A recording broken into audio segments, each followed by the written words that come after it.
Dipladenia este o floare decorativă cu frunze ascuțite și flori colorate în diverse nuanțe.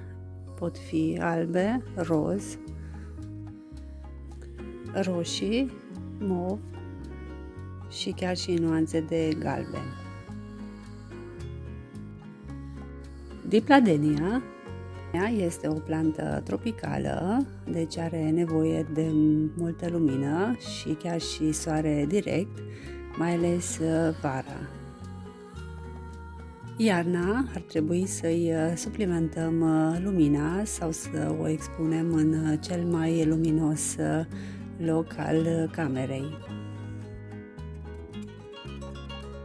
Datorită faptului că este o plantă tropicală, are nevoie de temperaturi ridicate, de peste 20 de grade Celsius, inclusiv pe timpul nopții și inclusiv iarna.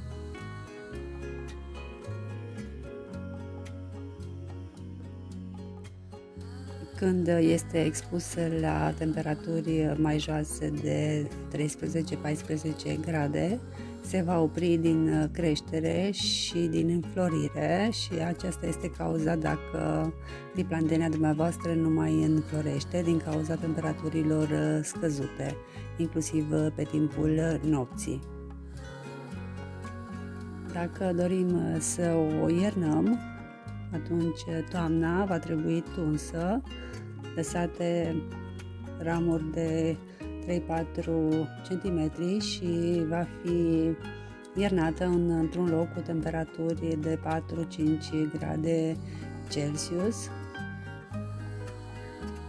unde va fi udată rar și iar apoi la primăvară ea va începe din nou să crească.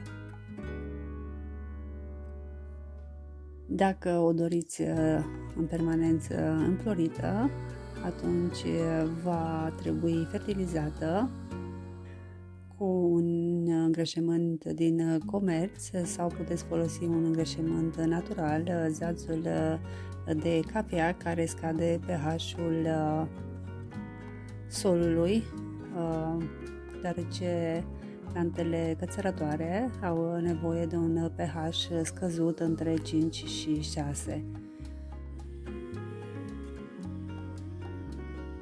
Înmulțirea ei se poate face prin semințe recoltate de la florile uscate sau prin butaj cu 3-4 perechi de frunze sau prin stolon, deoarece este o plantă cățărătoare și poate forma stoloni.